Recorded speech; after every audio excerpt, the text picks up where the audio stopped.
Have you ever poured your entire heart into building something, only to have the person you trusted most in the world try to use it to tear you down? It's a strange feeling, like watching someone try to burn down your house with a bucket of water, not realizing you control the entire plumbing system. They think they're in control, holding the match. They have no idea you can turn on every faucet, every sprinkler, and flood them out of existence with the push of a single button. My wife Laura, she thought she was holding the match. But the house was always mine. This is my story, and a word of warning: sometimes the greatest security risks aren't outside your walls, but sleeping right next to you. Before you listen to the rest, do me a favor and hit that subscribe button. You won't want to miss how this ends. When I first met Laura, she was like a supernova, bright, intense, and she had this gravitational pull that just drew you in. She was a marketing executive, sharp and ambitious, with a smile that could disarm a battalion. I was a coder, a software architect. My world was logical, structured, made of ones and zeros. Her world was all about perception, about shaping narratives. Maybe I should have seen the inherent conflict in that, but I was blinded by the light. We fell in love, or at least I did. We got married in a beautiful autumn ceremony, all golden leaves and promises of forever. And for a while, it was perfect. The shift was subtle at first. After we bought our first house together, a nice 2-story colonial in a quiet, leafy suburb, she started talking about upgrades. It began with security. She'd read an article about a rash of burglaries in a neighboring town, and suddenly our standard lock and key setup wasn't enough. She became obsessed with a new tech startup called Aegis Integrated Solutions. They were the darlings of the tech world, promising a seamless, fully integrated smart home experience. Their system, also called Aegis, wasn't just a doorbell camera and a few smart plugs. It was a whole home operating system. It managed everything: locks, lights, climate, cameras, microphones, speakers, even the appliances. "It's for our safety, David," she'd say, her eyes wide and earnest. "And think of the convenience. The house will learn our routines, adapt to us. It's the future." I was hesitant. As a programmer, I'm inherently skeptical of entrusting my entire life to a closed-source ecosystem, especially from a new company. I prefer open standards, things I can vet and control myself. But Laura was persistent. She framed my hesitation as being old-fashioned, as not caring about her peace of mind. "Don't you want me to feel safe in our own home?" she'd ask, her voice laced with that specific brand of disappointment that I was learning to dread. So like a fool, I relented. I wanted to make my wife happy. I wanted her to feel secure. It was an expensive system, but I told myself it was an investment in our shared future, in our sanctuary. The installation was an invasion. Technicians were in and out for a week, running wires, mounting tiny discrete cameras in the corners of every major room, installing microphones that looked like smoke detectors, replacing every light switch and thermostat with a sleek black touch panel. When they were done, our house felt different. It was quieter, but it felt awake. It felt like it was listening. At first, the convenience was undeniable. The lights would gently brighten in the morning. The coffee would be brewed by the time I got downstairs. The thermostat always seemed to know the perfect temperature. Laura was thrilled. She walked around the house like a queen in her castle, issuing commands to the disembodied voice of Aegis. "Aegis, dim the living room lights to 40%. Aegis, play my evening relaxation playlist." She loved it. She managed the whole system from her phone, constantly tweaking settings, reviewing security logs. She said it gave her peace of mind. But then, the oddities began.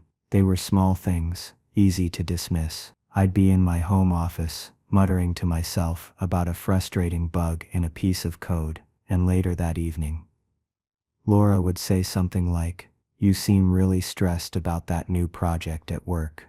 Maybe you should take a break." I'd brush it off, thinking I must have mentioned it to her earlier. Then it got more specific. I had a phone call with my sister, who was complaining about her husband. It was a private, vent-filled conversation. I was standing in the kitchen, and Laura was out shopping.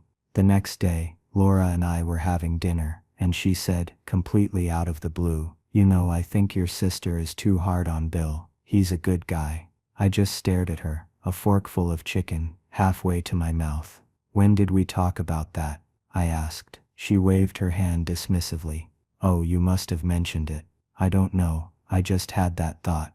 But she hadn't just had that thought. The phrasing was too specific. A cold knot began to form in the pit of my stomach. The final, undeniable proof came last week. My best friend from college, Mark, called me. Mark and I go way back. We were co-conspirators in 100 late-night coding sessions, fueled by cheap pizza and dreams of changing the world. He was in town for a conference and wanted to catch up. We were talking about old times, and he brought up a particularly embarrassing incident from our senior year involving a disastrous attempt at home brewing beer in our dorm room that resulted in a sticky explosion and a very angry resident advisor. We were laughing about it, just two old friends reminiscing. I was in my study, the door closed. Laura was at her yoga class. There was no way she could have heard. 2 days later, we had some friends over for dinner. One of them was talking about his new hobby, brewing craft beer. Laura, with her perfect hostess smile, turned to me and said, "Oh, David tried that in college, didn't you, honey? Didn't you say it ended with beer all over the walls?" And then she winked at me. The blood drained from my face.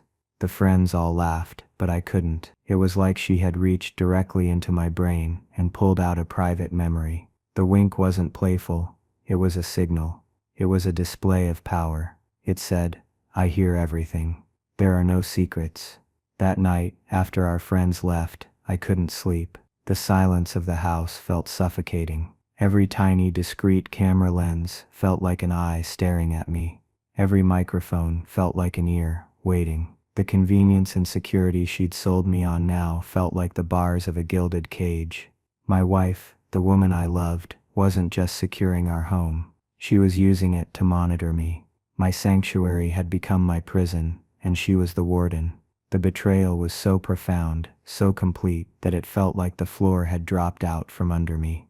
And as I lay there in the dark, a cold, terrifying thought crystallized in my mind. What else does she know, and what is she planning to do with it? That night was the longest of my life. I lay perfectly still in our bed, listening to the soft, even rhythm of Laura's breathing beside me. It was the same sound that had so often lulled me to sleep, a comforting presence in the dark. But now, it sounded menacing. Each exhale felt like a confirmation of her deception. The woman I had married, the woman whose warmth I had sought, felt like a complete stranger. A cold, calculating stranger who had turned our shared space into her personal surveillance state. My mind raced, replaying the last few months, but now through a new, horrifying filter. Every seemingly innocent question, every strangely specific comment, every moment of intuition she'd displayed, it all clicked into place like the tumblers of a lock. It wasn't intuition, it was intelligence, gathered from a network of spies she had installed herself. The feeling in my gut was a toxic cocktail of fury and heartbreak. How could she do this? What had I ever done to make her feel this was necessary, or even acceptable? Was our marriage such a sham that she felt the need to treat me like a suspect in my own home? The questions swirled in my head, a vortex of confusion and pain. I felt a desperate urge to shake her awake, to confront her, to scream. Why? But I knew, instinctively, that would be a mistake. It would be playing her game, on her turf. She would deny it, of course. She would twist it, turn it back on me. "David, you're being paranoid. Why are you so insecure?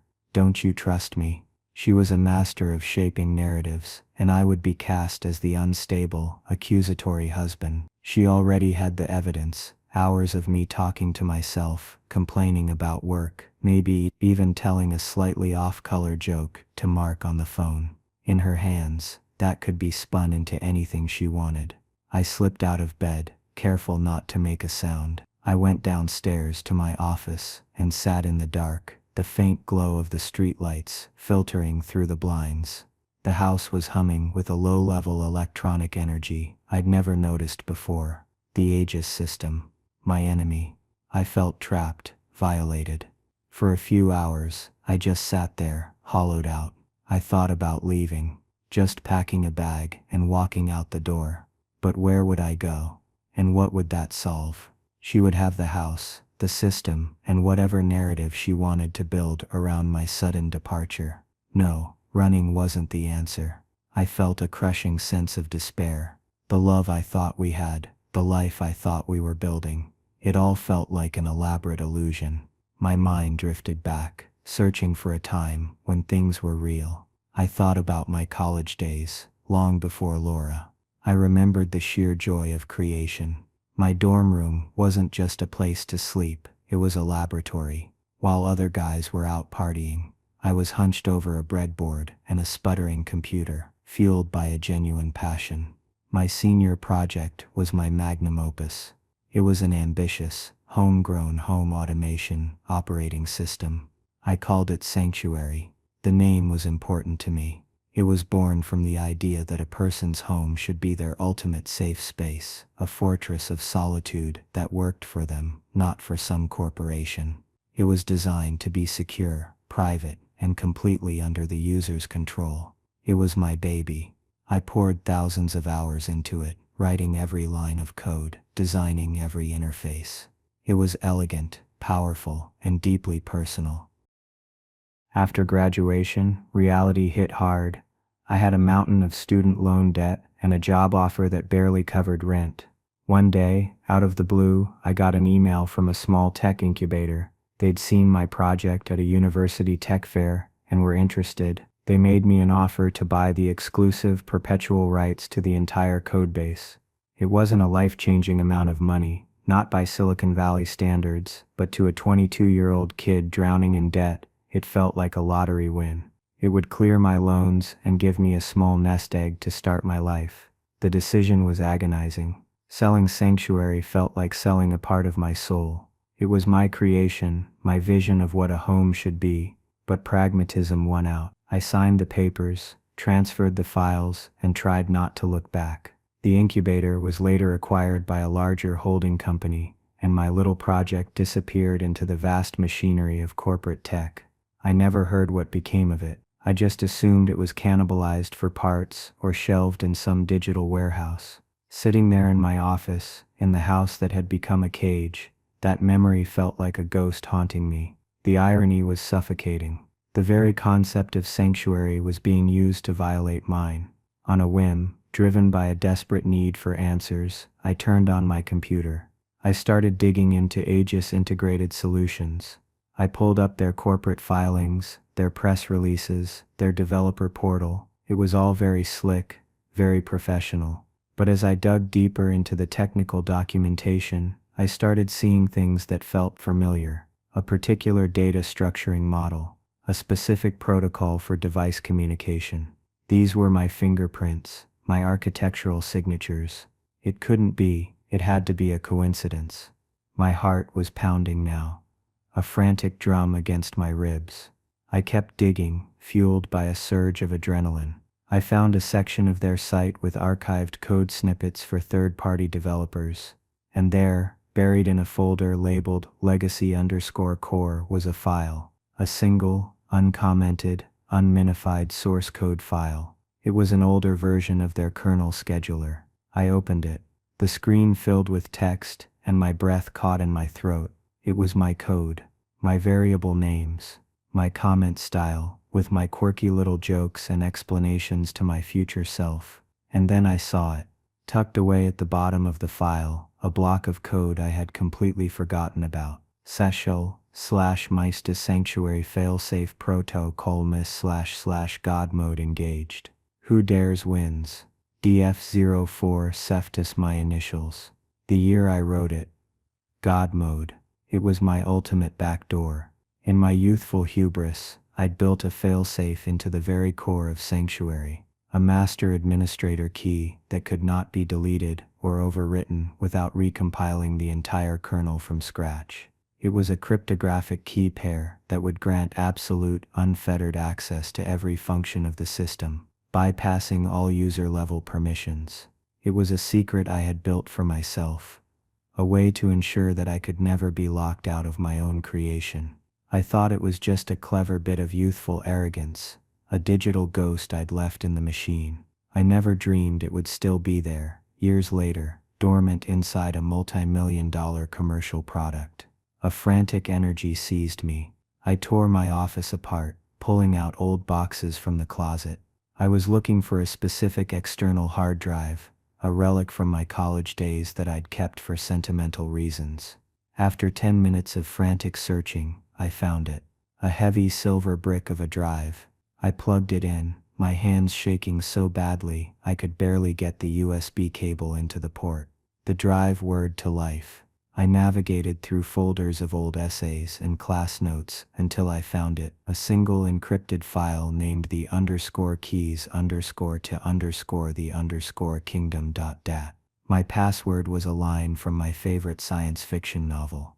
I typed it in, and the file decrypted. Inside were two text files, public_key.txt and private_key.txt. This was the catalyst. The moment my despair curdled into cold, hard resolve. I wasn't a prisoner anymore. Laura thought this house was her panopticon, her instrument of control. She had no idea that the company she'd bought it from had been lazy. They had built their entire empire on top of my foundation, but they had never bothered to go down to the basement and see the secret door I had left for myself. I opened a secure terminal. I used the credentials from the text file to connect directly to the IP address of the Aegis hub in my utility closet. There was a moment of static, and then a new command prompt appeared on my screen.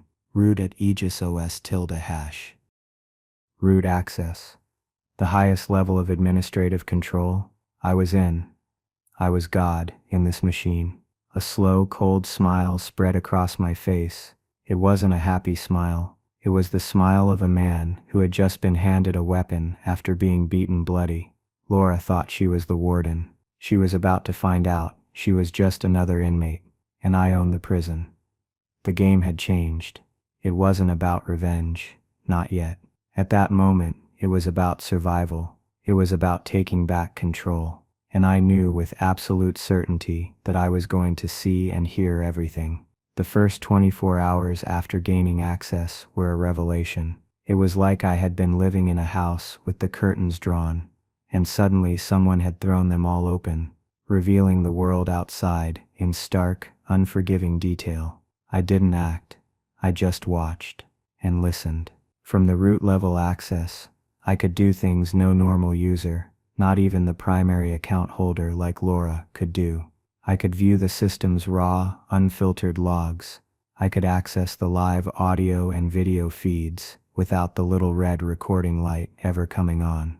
I could see the system's internal processes, the commands it was receiving, and from which device. It was a fire hose of information, and I drank it all in. I set up a hidden partition on my work computer, a secure space where I could monitor everything without leaving a trace. I saw it all. I saw Laura, sitting on the living room couch, phone in hand, re-watching the video clip of my conversation with Mark about the beer incident. I watched her smile, a smug little curl of her lips. She wasn't just checking for security threats. She was relishing her power, her secret knowledge. I pulled up her network traffic logs. I saw her search history, how to use smart home footage in divorce proceedings, signs of a cheating husband, proving emotional instability. She wasn't just spying, she was actively building a case against me. The sheer premeditated malice of it left me breathless. This wasn't a recent development. The logs went back months. This had been her plan all along. Our marriage wasn't failing. It had been a vehicle for her to execute this strategy. That's when I knew I couldn't do this alone. I needed a sanity check. I needed an ally. I called Mark. "Hey man," I started, trying to keep my voice even. "I need to talk to you about something serious.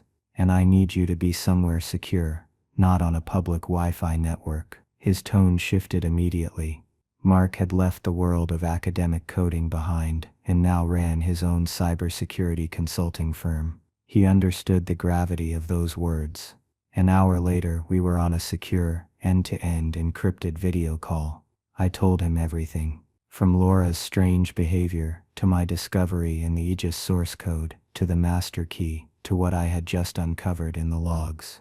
I expected him to be shocked. I did not expect the pure incandescent rage that came through the screen. That conniving witch. He seethed, his face turning red. David, this is beyond messed up. This is illegal. This is wiretapping. This is evil. For the first time in days, I felt a wave of validation wash over me. I wasn't crazy. I wasn't paranoid. This was real, and it was as bad as I thought. The code is really yours? He asked, his analytical brain kicking into gear. 100%, I confirmed. I found my old comments, my initials, everything. They just slapped a new user interface on it and called it Aegis. Mark leaned into his camera, a grim look on his face. Okay, David. Listen to me. You are in a very dangerous position, but you are also in a very powerful one. This God mode key of yours. They don't know it exists, which means they have no defenses against it. You own their whole system, not just in your house. Potentially in every house with an Aegis system. The thought was staggering. But we're not going to think about that right now, he continued. Right now, we focus on you. You need to be a ghost, no direct commands that can be traced to a user. You operate from the root level only. You create scripts that run on a timer, things that look like system glitches. We need to document everything. I want you to set up a dedicated, off-site server. We'll pipe all the raw data, audio, video, logs, to it in real time. We're going to build an unimpeachable mountain of evidence. Every conversation, every search query, every saved clip. We will bury her in it. His confidence was a lifeline. He was my voice of reason, my technical guide. For the next few days, we worked in secret. He guided me on how to set up a secure, encrypted data stream to a cloud server he controlled. He showed me how to scrub my access logs from the local Aegis hub, making my presence completely invisible. The subplot of our renewed friendship, forged in the fires of this crisis, was the one good thing to come out of this mess. We were back to being those two kids in a dorm room, pulling an all-nighter, only this time. The stakes were my entire life. With the evidence collection system running silently in the background, I turned my attention to the live feeds. I needed to understand the full scope of her plan, and that's when I met her business partner. His name was Julian. Laura had mentioned him a few times. He was supposedly a financial advisor, helping her with a new investment portfolio for her marketing business. She'd have calls with him, often taking them in her home office with the door closed. Of course, with my access, a closed door was just a suggestion. I tuned into the microphone in her office. Laura was on a video call, and I could hear both sides of the conversation perfectly. Julian's voice was smooth, confident, and dripping with a condescending sort of charm. The key, Laura, he was saying, is to establish a clear pattern of erratic behavior. The system is perfect for that. Anytime he seems agitated, save the clip. Anytime he talks to himself, save the clip. We need to build a portrait of a man on the edge. Laura's voice was eager, compliant. I got a great one yesterday. He was on the phone with that pathetic friend of his, Mark, talking about some stupid thing they did in college. He sounded so juvenile. Julian chuckled. It was a greasy, unpleasant sound. Excellent. That's perfect. It shows he's regressing, he's not serious. We can use that. Now, about his finances. Did you get a look at the statement for his private investment account? Not yet, she said, her voice dropping. He keeps that stuff locked down pretty tight. He gets paperless statements to his work email. We need access to that, Laura. I have a friend who says that if we can prove financial mismanagement on his part, combined with the emotional instability, the judge will be much more sympathetic to giving you a larger settlement, maybe even the house. My blood ran cold. This wasn't just about a divorce. This was a long con. A meticulously planned operation to paint me as an unstable deadbeat so they could strip me of my assets. And then, the conversation took a turn that made the bile rise in my throat. I miss you, Julian said, his voice dropping to a low purr. This is all taking too long. I know, baby, Laura cooed back, and the sound of her using that term of endearment on him felt like a physical blow. But we have to be patient. We have to do this right. Once it's all over, we'll have everything we need to start our life together. The house, the money, it will all be worth it. Just a little longer. He wasn't her business partner, he was her lover. The realization crashed down on me with sickening force. The betrayal was deeper, darker, and more sordid than I could have ever imagined. The whole thing, the obsession with security, the installation of the Aegis system, the constant monitoring, it was all part of their shared plot. They were a team, and I was the mark. I sat there, staring at the silent waveform of their conversation on my screen. My hands clenched into fists, so tight my knuckles were white. The hurt was still there, a deep, aching wound in my chest, but something else was growing alongside it. A cold, clear, and potent rage, a desire not just for justice but for retribution. This was my hidden leverage. This was the key. They were using my own creation, my sanctuary, to build a cage for me. They thought they were being so clever, so discreet. They had no idea that the walls of their plotting room were made of glass.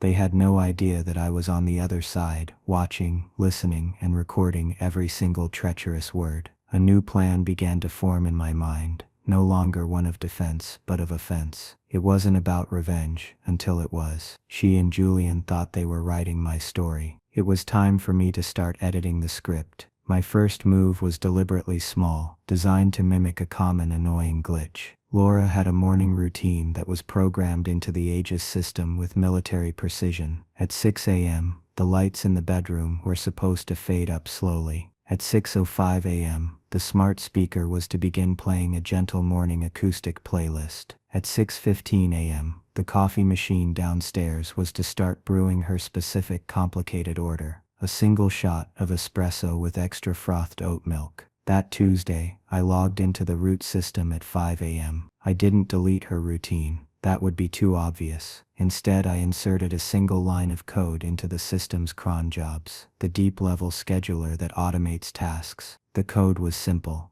At 6:14 a.m., exactly 1 minute before the coffee was scheduled to brew, the system was to send a resets command to the smart coffee maker, wiping its temporary memory. I was downstairs pretending to read the news on my tablet when she came down. Her face was tight with irritation. "Did you touch the coffee maker?" she asked, her tone accusatory. "No," I said, looking up with what I hoped was an expression of mild confusion. "Why? It didn't make my coffee. The routine just didn't run. Aegis is being so buggy today." She huffed and started fiddling with the machine manually. I just nodded sympathetically and went back to my tablet. Inside I was buzzing. It had worked. It was a tiny act of sabotage, but it was untraceable. To her, it was just a frustrating glitch. To me, it was proof of concept. I started to escalate, creating my ghost in the machine. I wrote a small script that targeted the smart lights, but only in her home office. The script was keyed to the audio sensor in the room. It was programmed to listen for Julian's voice signature. Whenever the system detected his voice coming from her laptop speakers for more than 5 continuous minutes, my script would trigger. It would cause the lights in her office to flicker randomly, just for a millisecond at a time. Not enough to be a full-blown outage, but enough to be deeply unsettling.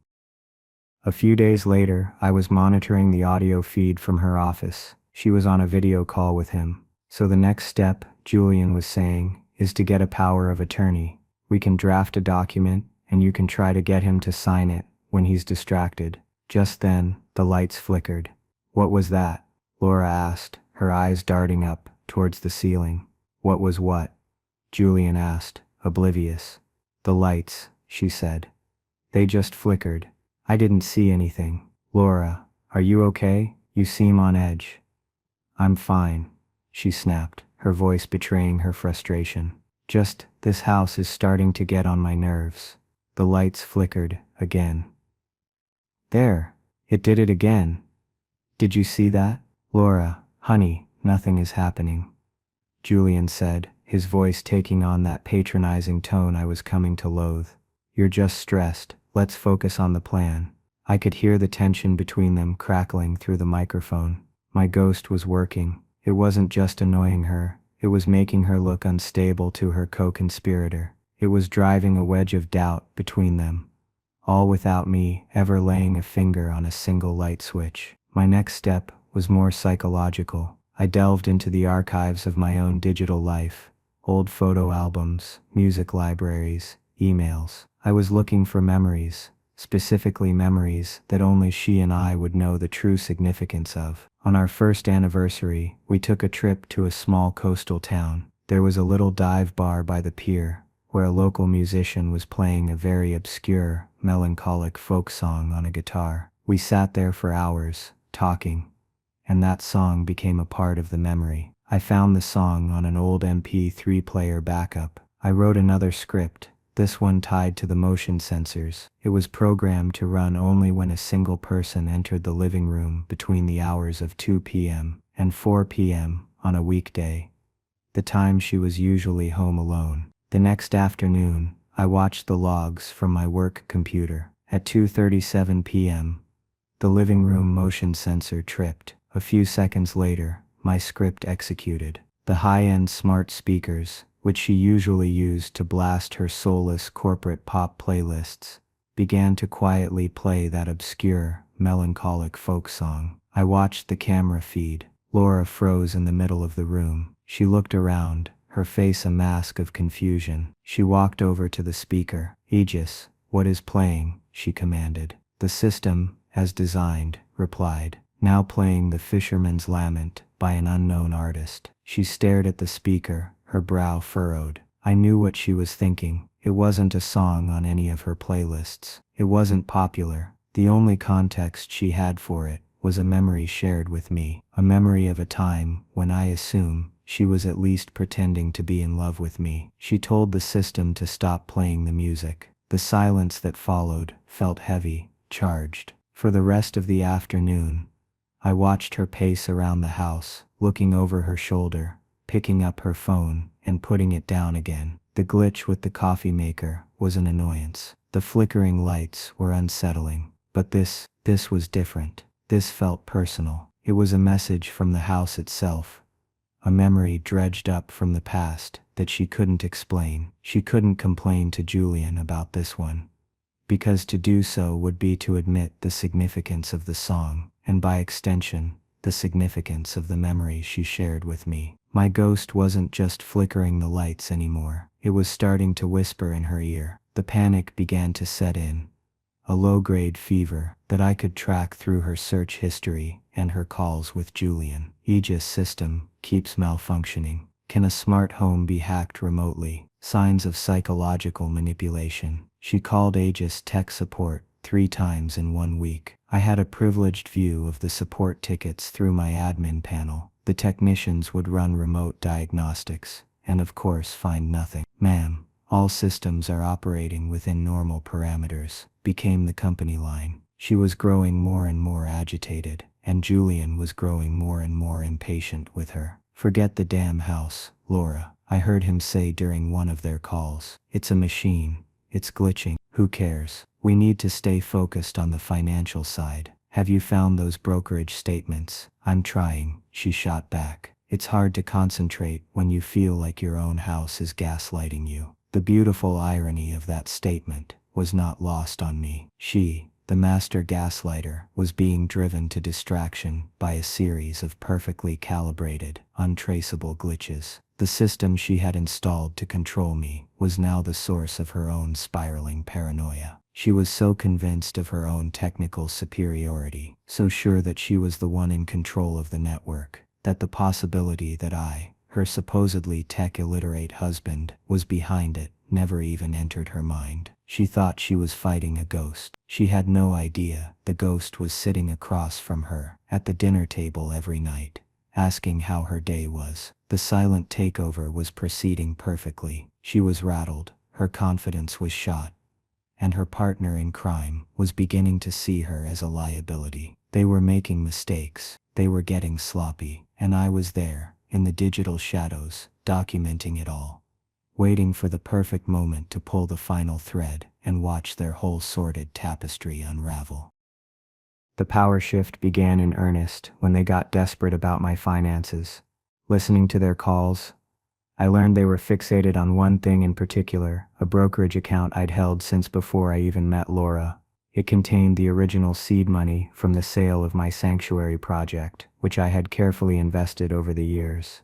It had grown into a substantial sum, my walk-away fund that I hoped I'd never have to use. To them, it was the grand prize. One afternoon, I was monitoring the network traffic when I saw a login attempt on my brokerage firm's website. It wasn't from any of my devices. The IP address was one I didn't recognize, but a quick trace revealed it belonged to a public library 2 towns over. They were trying to brute force my password. The attempt failed, triggering an automatic security alert to my email. An hour later, I overheard Laura on the phone with Julian, her voice a frustrated hiss. "It's no good, the security is too tight. They locked the account after 3 failed attempts." Julian's reply was cold. "Then we need another way. There has to be a document somewhere, a statement, anything with the account number on it." I knew what I had to do. I didn't just want to protect the money. I wanted to lay a trap. I logged into my account from my work computer and initiated a transfer, moving the bulk of the funds into a new separate trust account that I had set up with my lawyer the week before. The trust was ironclad, registered under a corporate entity, and completely insulated from any marital asset claims. I left a few $1,000s in the original brokerage account, just enough to keep it active. Then I called the brokerage firm. I spent an hour on the phone with their fraud department, setting up new security protocols. We added a 2-factor authentication that linked exclusively to my work cell phone, and for the final layer, a verbal password. It was a phrase from a conversation Mark and I had, a nonsense inside joke from our college days that no one else in the world would ever guess. The account was now a fortress. My next step was to bait the trap. I accidentally left my laptop open in my home office, on a screen showing an old downloaded PDF of a statement for that now mostly empty brokerage account. It was from 6 months ago, showing the full pre-transfer balance. I knew from the logs that Laura often went into my office when I wasn't home, searching for papers. I went out to run some errands. When I came back, I checked the system logs. As expected, the motion sensor in my office had been tripped. I checked the camera feed. The saved clip showed Laura entering my office, her eyes scanning the room. She saw the laptop, her gaze fixing on it. She walked over, pulled out her phone, and took a picture of the screen. "Gotcha." 2 days later, the real move came. I was listening to their call. Julian was ecstatic. "This is it, Laura. This is the jackpot. With this account number, my contact on the inside can work some magic. He can initiate a transfer. We'll drain it, move the funds offshore. By the time he realizes what's happened, the money will be gone, and it will just look like he was the victim of a random hack." The breathtaking criminality of it was shocking. They weren't just planning to divorce me, they were planning to rob me blind. Laura was nervous. "Is this safe, Julian? This seems risky." "It's only risky if we get caught," he purred. "And we won't, trust me." I watched the account like a hawk. The next morning, it happened. I got a notification on my work phone from the brokerage firm. "A wire transfer of $5,000 has been initiated from your account. Please confirm this transaction." It was a test, a small amount to see if it would go through. I immediately called the number provided. "This is David Fletcher," I said, my voice calm and steady. "I'm calling about a fraudulent transfer attempt on my account." The agent on the other end was professional and efficient. He asked for my security verification. I gave him the verbal password. "Confirmed, Mr. Fletcher. The transaction has been canceled. We have flagged the destination account and are notifying the authorities. Your account is secure." I hung up the phone and allowed myself a small grim smile. The trap had been sprung. Not only had they failed to get the money, but they had also created a digital paper trail of their attempted felony, leading from a corrupt financial contact right back to them. I had excommunicated them from my financial life, and they didn't even know it yet. Their panic was immediate and glorious to witness. I listened as Julian got a frantic call from his contact. The transfer was flagged. The account is locked down, and they're launching a full investigation. Julian's smooth, confident facade crumbled. How is that possible? He yelled into the phone. The account was supposed to be dormant. He then called Laura, and the rage in his voice was palpable. What did you do? Did you tell him? No, I swear, she cried, her voice trembling. I don't know how this could have happened. It must be the system, the house. Something is wrong. It's like it knows what we're doing. Don't be an idiot, Laura, he snarled. Houses don't know things. You got sloppy. He must suspect something. They were turning on each other. The trust between them, already strained by my ghost, was now shattered by their failure. Their desperation escalated. They needed a new plan, something more dramatic to regain the upper hand. And in their panic, they made their final fatal mistake.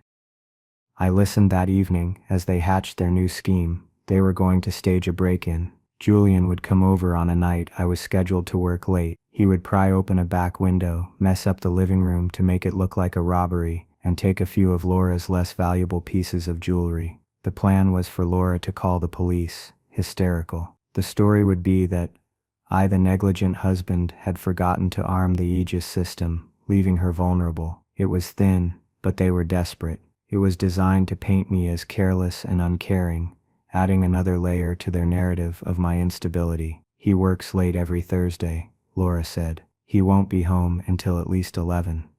That gives us plenty of time. Okay, Julian agreed.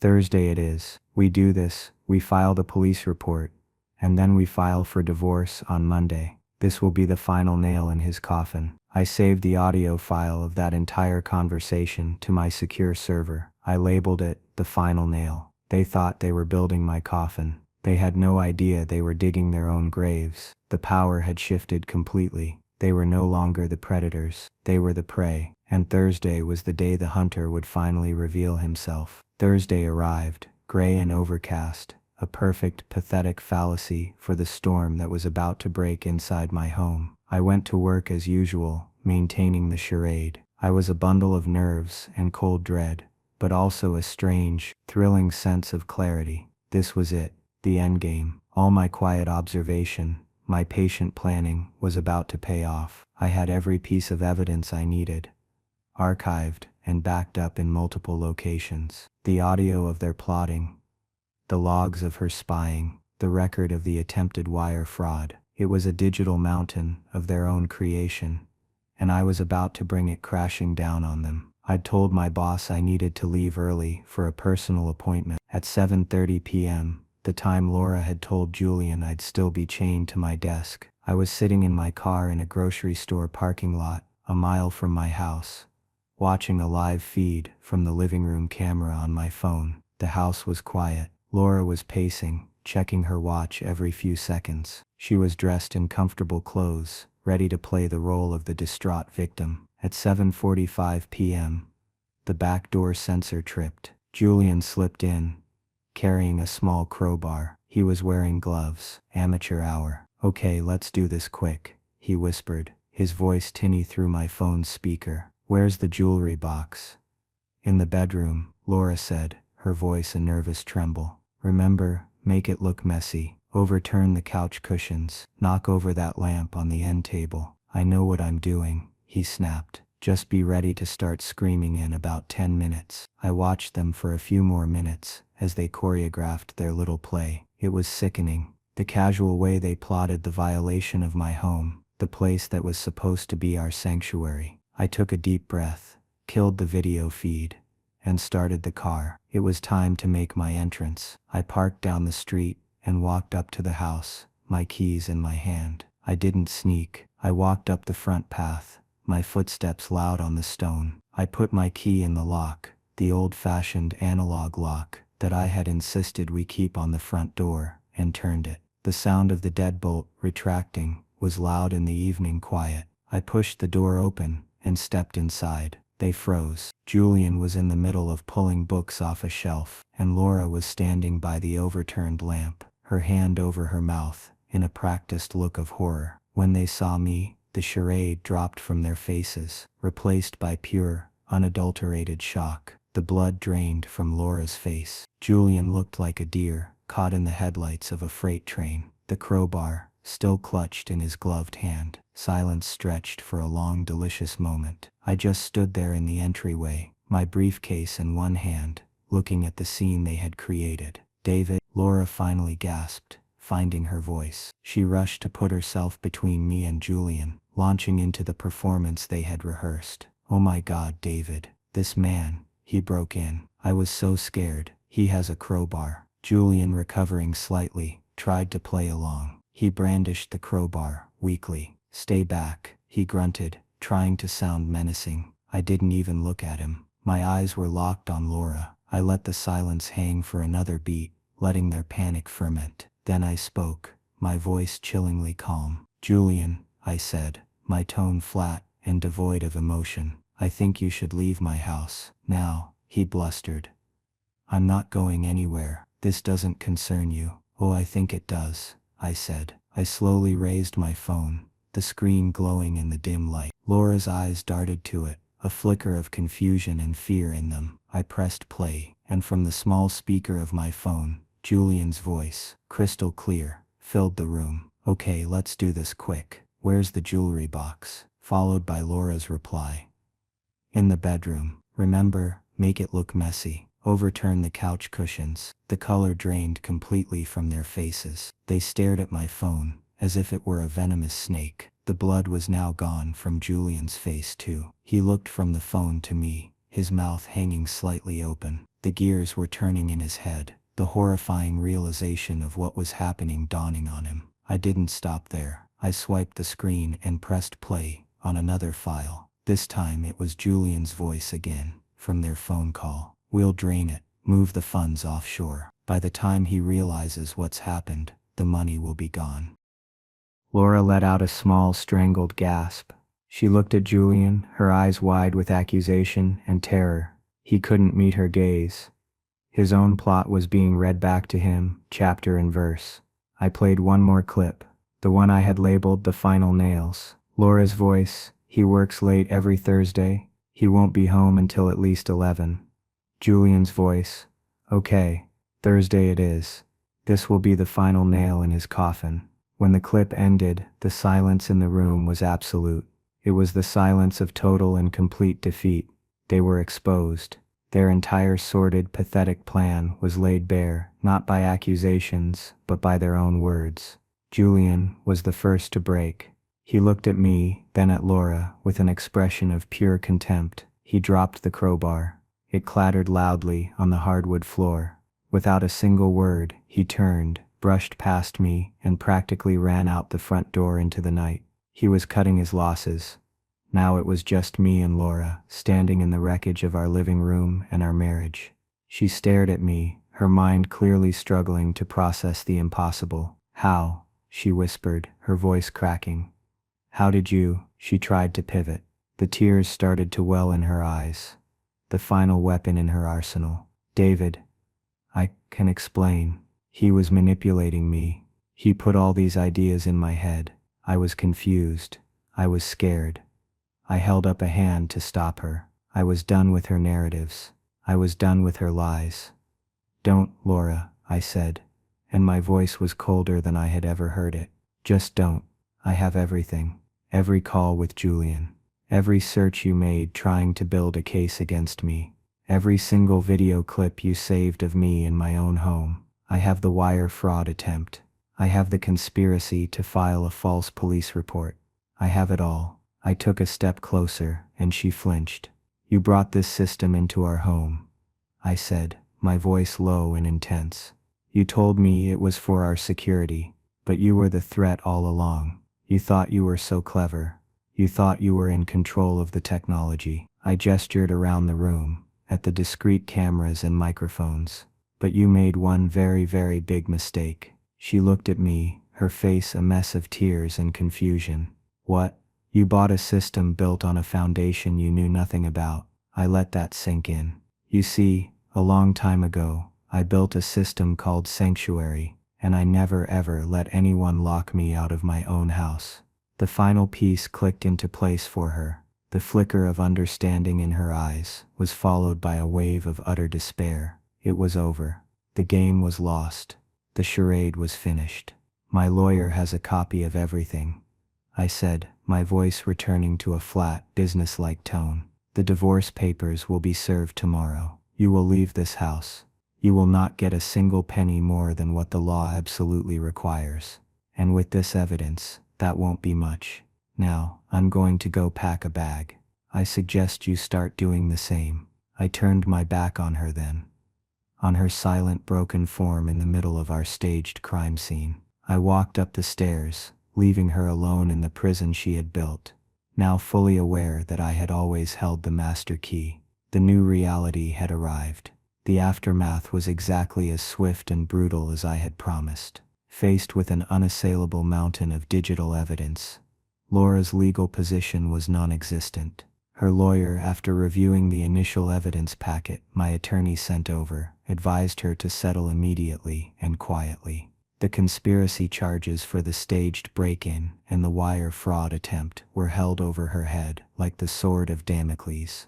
My lawyer made it clear that if she contested anything, we would hand the entire file over to the district attorney. She caved. She signed everything. She walked away with her personal belongings and nothing else. The house, my investments, my future, it was all secure. Julian, as expected, had vanished. I imagine he's still running. People like that, who live in the shadows of confidence schemes, don't stick around when the lights come on. I never heard from him again, and frankly, I didn't care to. He was Laura's problem, a symptom of the disease of her own character. I sold the house. I couldn't stay there. Even with them gone, the walls held too many bad memories. Every camera lens felt like a scar. I had the Aegis system professionally removed, but I kept the central server hub. It sits in a storage unit now, a black, silent monolith, a trophy of a war I never wanted to fight but was forced to win. The market was strong, and I made a good profit on the sale. Another piece of irony that wasn't lost on me. The asset she had tried so hard to steal ended up funding my new beginning. I used the money to take some time off. I reconnected with Mark, not just as a crisis ally, but as the friend he'd always been. We took a trip, went hiking, and talked about the future.